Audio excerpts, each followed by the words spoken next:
You too, what's going on, man? We back with another one, man. It's your boy CJ, bro. Look, man, we back in checking in, bro. We finna react to Strong Successful Male, man. Shouts out to him, bro. And, I think it's two more other people with him. That's interesting. Seen that before. But yeah, man, I know the one of his videos got huge traction on my channel, bro. So yeah, bro, we finna get back into it. I know y'all like these, so we finna react to man ends miserable marriage and thanks to a friend makes big comeback. Ex ends up in the nut house. That's crazy, bro. We finna get into it, man. Let's see about it. This should be interesting.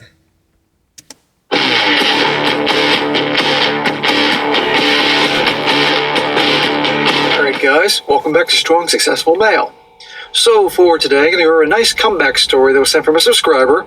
This is from a guy, I believe he's in his late 30s, maybe early 40s at best.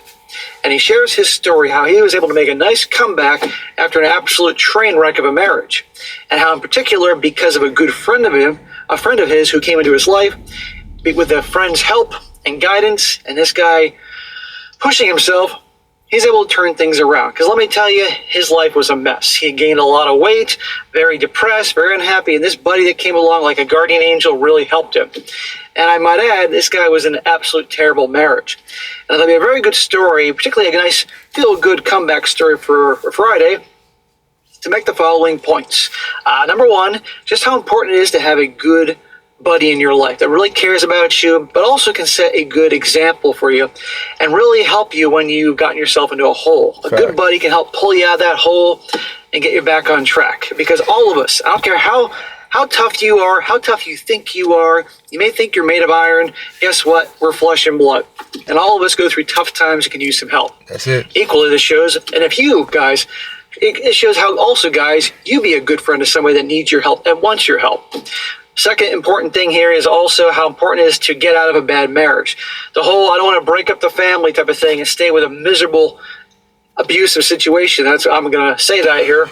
It's a terrible idea for you and the kid. And last but not least, this shows you guys how bad it is. You can get out of a bad situation. You can turn your life around. That's what this guy's doing here. It's really important. So it starts off, says here, hi SSM. I like to think of my life as a warning to other guys out there. I can tell you what not to do because I had to learn the hard way. The most important thing I learned is that even though the Beatles sing about all you need is love, that is a false statement. In my mid-20s, I found myself dating an older woman who was divorced with a kid, in horrible debt, and who had a rocky relationship with her family. Why would you date this chick? She's a train wreck. Because obviously you didn't think you were worth anything else. However, she was pretty cute and great in the sack, and we hit it off really well. That was the only card she had to play, and you fell for it. In hindsight, I can tell she was love bombing me, but I couldn't tell back then. All I thought was, as long as we both loved each other, we could make it through anything. That's insane. In the world, society really sell us, all you gotta do is just love her, and it'll work. And what is love bombing? I heard it before, but I never knew what it means. Like, what's love bombing? But yeah, bro, don't be going here thinking that y'all can just love these girls and these girls are gonna be loyal to you and only exclusive with you and there ain't gonna be nothing bad. Don't do that. Females just don't want only love. Their emotions switch too much.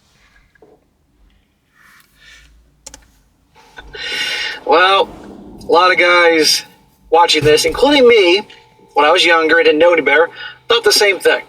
Well, let's see how that works out. Well, fast forward a few years, we were married and had a kid of our own. However, due to the rural area in which we lived, good jobs were very hard to get and money was always a problem. I was working 2 jobs, one of which was an overnight job to try and make ends meet, but it was never enough. Due to custody arrangements with her previous marriage, we were unable to move to an area with better job prospects. Also, my wife was horrible with money and would often rely on retail therapy to deal with stress. That is a freaking mess. But bro, you married her knowing full well she had problems with money. You said in the beginning here, as well as horrible debt, that's what you said, rocky relationship with her family. These are all horrible red flags, and yet love will find a way, or she's different with me. Nope. Hell no. Often I would come home with a paycheck and half would be gone by the weekend. I was too weak to stand up for myself to my wife about this, and so it got worse. That's another issue altogether. Exactly. Hear what he said? I was too weak to stand up for myself, so it got worse. When a man doesn't have boundaries, draw a line in the sand and enforce those boundaries, it's only going to get worse. Exactly. Women do not respect weakness, and they test and pull things, and if they can get away with that, then there'll be more things. Mm-hmm. Anyway, after a few years... It's called, from what I heard, shit test. Barely getting by, my wife couldn't take it anymore. She grew to resent me and blame me for our financial and living situation, and I could tell she was looking away to get out of the marriage. Blame you? Isn't she the one that's pissing away all the money on BS? You probably had a whole basement and attic and probably storage space full of crap she bought just to make herself feel better here. And she's blaming you? Well, that's what they do. She would tell me openly that she no longer loved me and that she wasn't happy. Well, are they ever happy? Not many. Well, of course, I wasn't happy either. But I was living under the assumption that if I could just keep my family together, it would be better in the long run, especially for my kid. Not when it's a horrible environment, brother. Mm-hmm. Well, I grew up in a two-parent household, and I wanted the same for my child. Therefore, I would allow myself to put up with all the verbal abuse and other horrible treatment from my wife, including frequent tantrums, where she would often break things in the house and lose control in front of the kids. So she's like a giant child. What?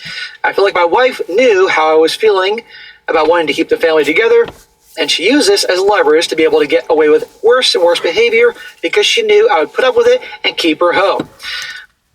Cheating. You already look. You're not nipping none of that stuff in the bud. You're rewarding bad behavior still. Cheating. I think it's warranted at this time. Smack, smack, smack. Your wife or ex-wife was a giant a-hole on so many fronts.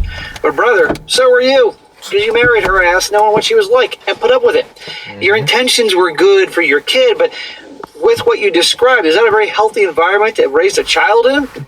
No. Because that kid's going to think it's normal. And he's going to see you putting up with that crap and think either he's going to go Marty McFly on you, like be the exact opposite of his father, George McFly. 'Cause in the movie Back to the Future, Marty was tough and George was a pussy, like in the beginning. Or he become just like you. Does you want that? No. Better to be a part than him being part of this madness. And by the way, notice how he said it kept getting worse. Look, guys, you don't draw lines in the sand and boundaries and enforce them. Women will test you. You know this. And if she can get away with throwing tantrums, then the next thing you know, she's going to break something. And if she can get away with breaking something, the next thing you know, she's going to throw it at the wall. Mm-hmm. And if she can get away throwing it at the wall, next thing she's going to do is throw it at you. And it continues. You just stand there like, well, I want to keep my family together. Dude, it's a mess. And I know you know this. And ultimately, people end up getting divorced anyway. Exactly. Still lose. You got to say these things. I got to point these things out, boys. In summary, all the tiny concessions I made caused me to become a shell of a human being. People were concerned about me because I lost all the life in me. The light in my eyes was gone, and I used to have a happy-go-lucky personality. And didn't take things too seriously, but now it's a flattened mess. Yeah, you were sucked dry of any happiness and joy. I can relate. It's terrible. There's a lot of guys out there just like this, man. It's such a shame. I was one of them, bro. One of those, a lot of guys just out there like that. I was one of them, bro. I was one of them. Like, I could relate. Like, I could relate. It's terrible, bro. It's terrible. One of those, we just love this person. Hell no. Hell no. That shit did not go well. It did not work. I'm sorry. That's how I know, because I used to be in that position. You know what I'm saying? When you go from, like, I used to be in that position, bro. And that story will come later. I'll drop more game on that later. Well, the final straw happened when my wife was hospitalized for mental health issues. Best thing ever happened to you. I no longer felt safe under the same roof with her, and it finally hit me that a drastic change had to be made. Long story short, I moved back with my parents, hired a family lawyer, and began a very messy divorce. Well, thank God for that. Mm-hmm. And guess what? It happened anyway. You could have saved yourself years of misery and money if you would have ended with her earlier. Well, I consider myself lucky that I was given a full custody of my son. I know that most fathers end up losing their custodial rights, especially in today's political climate. Facts. I was able to use my ex-wife's mental instability, along with the stability of living with my parents, as leverage in court. Still, it could have gone either way. Well, thank God you got your boy. Thank the Lord. By the way, a good tip I learned from my family attorney. The enemy of my enemy is my friend. This is especially true in dealing with narcissistic or bipolar partners. They have burned bridges with so many people, even members of our family, that you can often reach out to them and have them on your side. If anything, it helps to have them as an extra set of eyes and ears when dealing with an unstable partner. Yeah, the way I see it, if you're having a proceeding in family court, and you got members of her own family coming in saying she's a train wreck, all these things, that will help you. Another important thing I learned is how possessive people will try to isolate you from your family and friends. When I was divorced, I had almost none of my own friends, and my wife has successfully driven a wedge between me and my family. Well, at the end of the day, you allowed that. She's an a-hole, but you allowed that. Having your own friends and family in close contact is very important. Do not ever let your wife or girl get between them or feel like you have to choose. In my case, my wife picked fights and accused my parents of being insensitive. Instead of correcting my wife for her nonsense. Exactly. Always the victim. It's always a problem. Somebody always got an issue with you, or you always create an issue. Nothing ever good can happen with this person. Nobody get along with this person that you like, you know. This person come in your life and just bring nothing but bad stuff. Like, yeah, bro. It's you. It's not me. It's you. Along with her accusations, and lost my parents for almost a decade. Almost a decade? Smack. God damn it. That's terrible.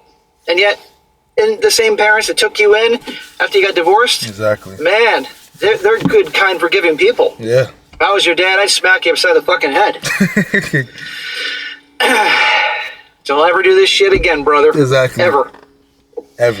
Even though I was legally free from my wife for the first 2 years, I did live in fear of her, wondering what she might be planning to get back at me or how she could take my child from me. Also, it took a long time before I could feel more like myself and not as someone who's been chewed up and spit out. I found a new career in technology. I started saving up some money and even found a place of my own. I was working for myself and my kid, and didn't have to worry about someone else spending all my earnings. Well, good for you, man. Good. I'm glad you got past that. New job, new career. Getting back on track. Good. You can do it.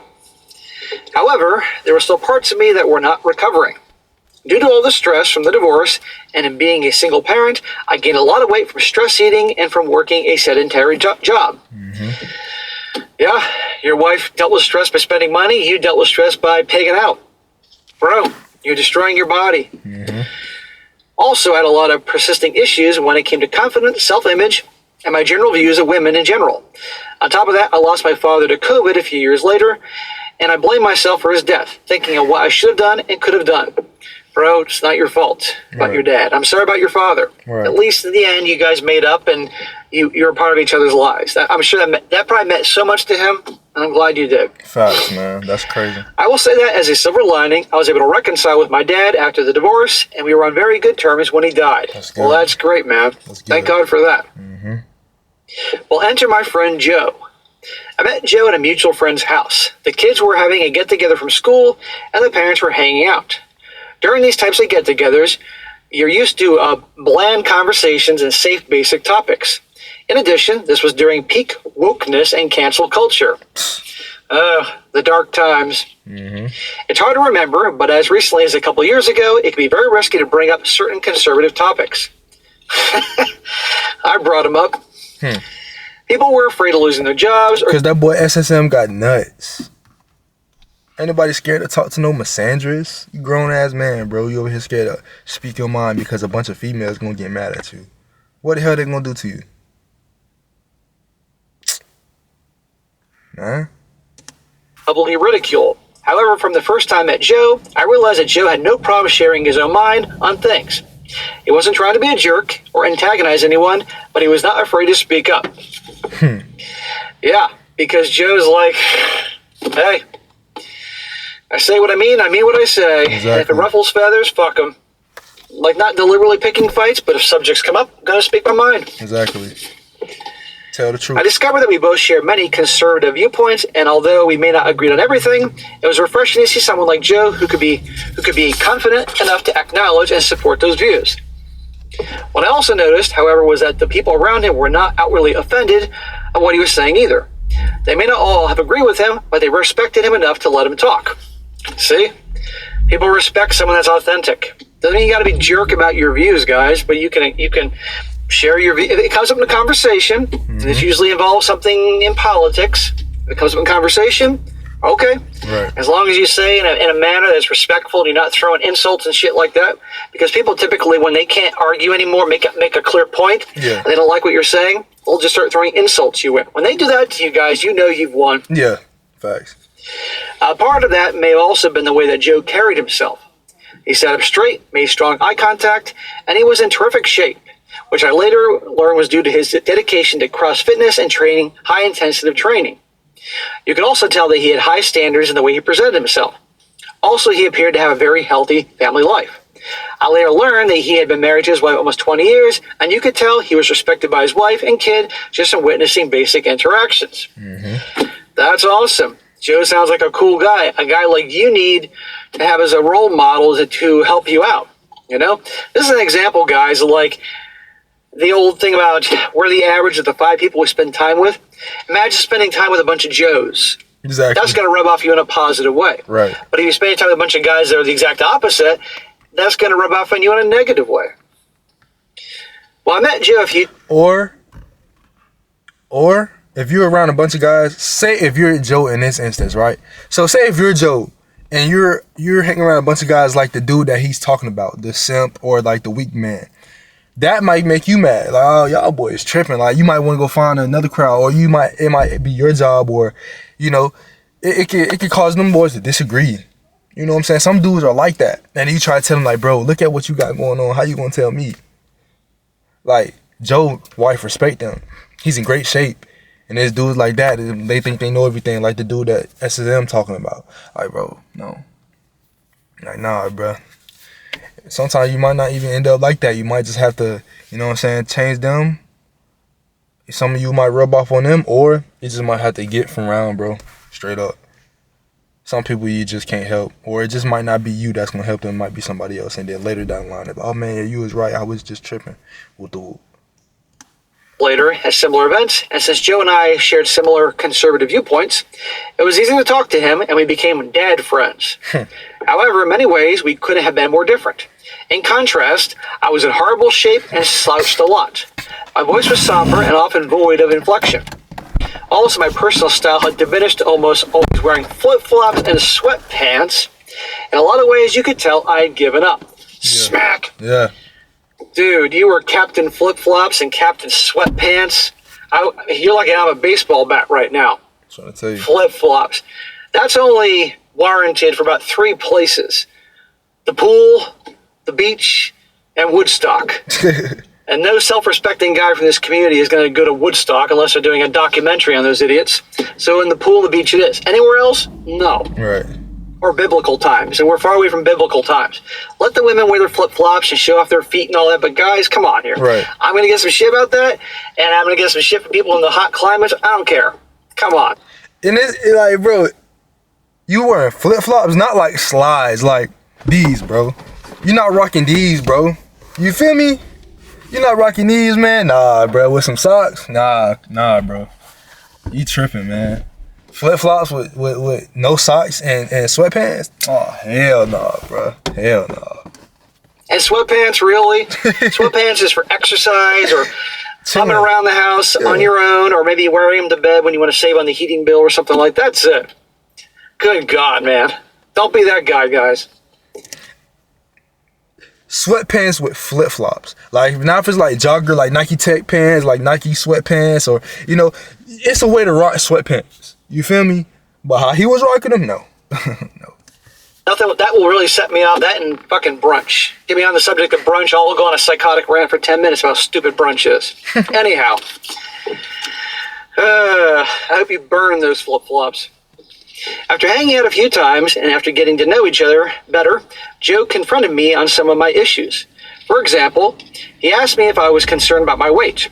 I told him I was, but that I had issues with accountability and consistency. My weight often fluctuated quite a bit, but it was still I was overall a heavy man. Joe told me that he works out every day and encourages me to work out with him. Bro, that's a gift. A guy who's in shape and has got his life together inviting you in to help you, that's a gift. You have to pay people like personal trainers like I used to be for that. At first, I was a little skeptical about it. I thought it would take up too much of my time and that I wouldn't be able to make any type of commitment. Bullshit. On top of that, I was extremely out of shape and I was afraid of working out again, thinking I might be more prone to personal injury in my weakened state. Okay, time out. For all the brothers out there that are watching this and maybe you're overweight and feeling hopeless, trust me, you can make a change. I've seen guys in their 30s, 40s, 50s, and 60s make a change. But the hardest thing is to accept the point that you can make a change and take that first step. Either joining a gym, hiring a trainer, hiring a registered dietitian to help you with the nutrition and diet and all that. But you got to make the choice. Yeah. It's always about the first step. And you take baby steps to where you want to go. If you don't know jack shit about exercise and lifting and all that, hire a trainer. They'll help you. They'll explain everything. It's worth your money. It will pay in huge dividends down the road. And every workout, you get a little bit better, more knowledgeable about the exercises and techniques and all that. Every time you have a day where you eat healthy, over time you'll build muscle, lose body fat. Say it takes 2 years. So what? You'll get there. Every day you make progress. And as long as you're careful about it, you're not going to get injured. Exactly. Don't let fear get in the way of you making your life better, guys. Can't stress that enough. Facts. Anyhow, after a few months, I learned more about Joe. Joe could, I skipped a part, my bad. I agreed to start working out with Joe, first once a week, then multiple times a week. And then I got to the point where we were working out almost daily. After all this time, I never got used to working out, nor did I look forward to the workouts. However, I knew that if I dedicated myself to these workouts, then they would benefit me over time. Joe gave me the accountability that I was missing. He wasn't just a friend, we were gym bros. Nothing like the gym bros. In addition, my family was supportive of my workouts and were able to create a semi-consistent schedule to make sure I could get my exercises in. Long story short, my family was just as worried about me as I was and were willing to work around my new schedule. Great well, that's support awesome. system. Glad you had a good support group with your family. They were cheering you on every step of the way. Yeah, that's good. Joe is your fucking guardian angel, man. After a few months, I learned more about Joe. Joe could be a very demanding person, but he never demanded more from others than he would demand from himself. For example, Joe not only trained a lot, but he was also very careful with his diet and knew a lot about nutrition and supplements, and he shared that knowledge with me. You want to lose weight, 80% of it at bare minimum is in the diet. What you eat, what you consume, not the gym. Some people think that all I have to do is go to the gym 6 days a week and lift and do cardio and I can eat whatever I want. Wrong. It's all about the diet, guys, what you eat. Got to be healthy. Because Joe had weight trained ever since he was a teenager, he had a lot of insight into which muscle groups to work on and how to rotate different exercises. In the span of a year, I could notice some big changes. For example, I no longer snored the way I had before. In my previous condition, it was just a few steps away from needing a CPAP machine for sleep apnea. Yeah, because you're very much overweight. Now I no longer had that severe problem. Also, my endurance was a lot better, and I could begin exercising without worrying about having a heart attack or pulling something. I didn't get winded going up a flight of stairs, and it wasn't a chore to do simple things like putting on socks and shoes. Dude, it sounds like you weren't just overweight. It sounds like you were obese. Putting shoes and socks on was a problem. But hey, okay, it happened. And you made an effort. Changed. This is great. Amazing. I was still heavy, but the insides of my body were healing. I wasn't losing as much weight as I wanted to, but I was gaining muscle mass and burning fat in my body. The composition of my body was changing. Right. And you're lifting weights, guys. Muscle's heavier than body fat. A lot of people get frustrated in the beginning because they look at the number on the scale and say, I haven't really lost a lot of weight in terms of the number on the scale. But if you're lifting and doing the right exercise and then pushing yourself, progressive overload, and getting the proper rest and the proper fuel in terms of good food, you're going to put on muscle. I've had clients, guys that would work with me back when I was a trainer, and in the beginning they didn't lose a whole lot in the scale and they get frustrated. I said, yeah, but look, your pants are loose around your waist, and yet things are getting tight around your chest when you put your your suit on for work or something like that. It means you're putting on muscle and you're losing body fat. Don't focus on the fucking number on the scale, guys. Right. And then after a while, when they got to the point where they were muscle-wise, then the numbers started coming down the scale because they were dropping more body fat. This is great. Mm-hmm. Well, Joe had helped push me in other areas of my life, including some mental hang-ups. For example, Joe helped me confront some of the lingering feelings of anger and guilt I still felt about my father's death, as well as helping me give me some perspective with my divorce and my lingering attitude towards women as a whole. Mm-hmm. I'm thankful to have a friend like Joe, and I feel very optimistic about what is still in front of me. Bro, you've had massive improvement in your life, which is great, and that just motivates you to keep going. Mm-hmm. Exactly. Hey, man, that's what happened when you get around Chads, man. Joe is a Chad, you feel me? So he's basically making this guy a Chad. He make him a Chad, man. He turns into a Chad, man. You know what I'm saying? Chad making a Chad, man. Or, a weak a Chad. A Chad making a weak a Chad. You know what I'm saying? You was a simp, you was weak, now you a Chad now, you feel me? Shout out to Chad, man. Shout out to all the Chads out there, bro. You feel me? Yeah. In terms of future relationships, I may end up dating at some point, but I'm in no rush. Being the father of a teenager is rewarding but difficult, and I wouldn't want another relationship to jeopardize my commitment as a father. Good, because it shouldn't. Your boy is your priority. Mm-hmm. Also, I don't expect to ever get married again. Motherfucker, if you get married after the shit you went through, I will find you, I will track you down, and I will beat you with those flip-flops. The flip-flop. There's no point. Why would you do that again? The flip-flop. Also, as I've gotten older, I feel that marriage should only be for those that want to start a family, and even then, if things don't work out, they can become extremely costly. Right, you already have a son. That's it. In some ways, I'm afraid that if I do get in another relationship, I'll end up compromising myself in a similar way. However, I like to think that I've learned something since that experience. To you fellow gents out there, don't ever let yourself get to a place where you have to compromise yourself in order to keep a relationship. Right. Yes, very wise words, but many guys don't do that. Even if kids are involved, it's not worth the cost to your self-worth and integrity as a human being. She is not worth it. Mm-hmm. My blind spot was that I didn't want my kid to be in a broken family. However, not only did I lose my dignity, a divorce ended up happening anyway. Once a woman decides it's no longer worth it for her, there's nothing you can do. Facts. Yeah, she had no respect for you at all. And frankly, I don't blame her. She was a fucking asshole, but you were a total pushover. Exactly, you allowed it. She was probably like, what can I do now? And this motherfucker is going to take it. Exactly. A couple of things I like to say to you younger guys out there. First, make sure you take charge of your intimate relationships. In other words, make sure that you're the ultimate decision maker and that you're the leader. Mm-hmm. The reason I say this is because if things ever go south, the man will always be blamed. Of course, we're always going to be blamed. Exactly. Women rarely take accountability for their actions, and the burden of responsibility is placed on the man. Mm-hmm. For that reason, if you're going to be blamed, you might as well be in charge. Right. This goes hand in hand with the idea that as a man, you need to be respected. Well, you have to command respect. You heard me, man? You need to be respected. You gotta command respect. You feel me? By how you carry yourself. You know what I'm saying?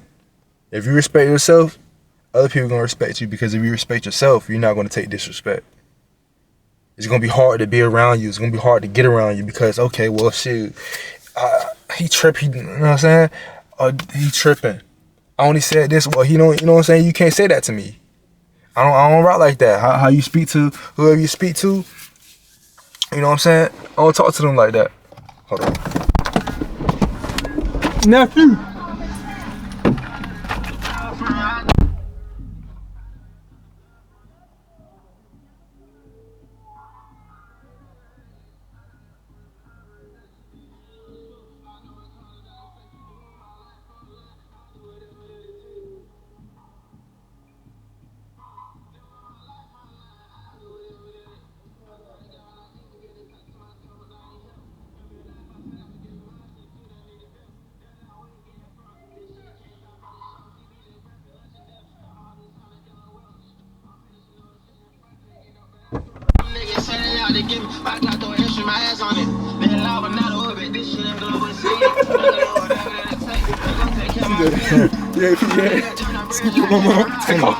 I'm so done.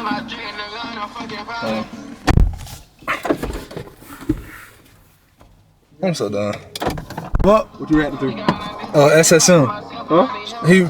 He tell stories, like people write stories to him about like their relationships and stuff and experience with women and stuff. He just read them to us. Okay, unique video idea. You trying to go hoop? I got basketball shoes, bro. Yeah, we can go hoop. Oh Daddy shit. gave me the sight, so I was like, oh yeah, hurry up. It ain't fit. Alright, yeah, I'm gonna let you know. I gotta probably do something later.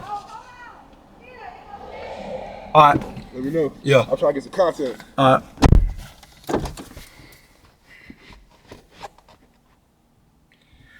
But yeah, like I was saying, bro.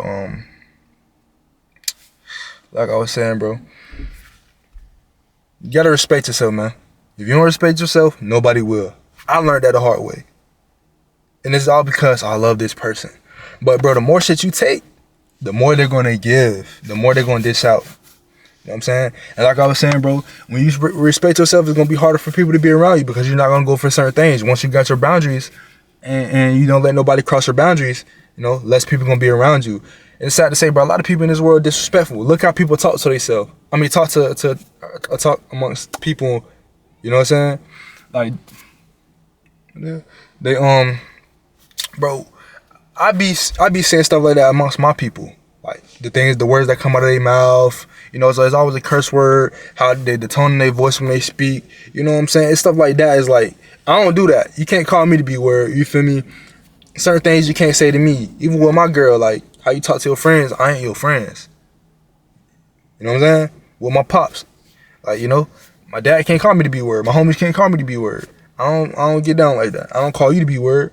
And then somebody just call you to be word, then it's a problem. You see, it's that right there. Like, and with boundaries, bro, and it's sad to say, bro, a lot of people in this world don't like people who respect themselves. So, and that's a good thing, bro. If you respect yourself and a lot of people don't want to be around you, you don't got a lot of friends, that's a good thing. That's not a bad thing. It's never a bad thing.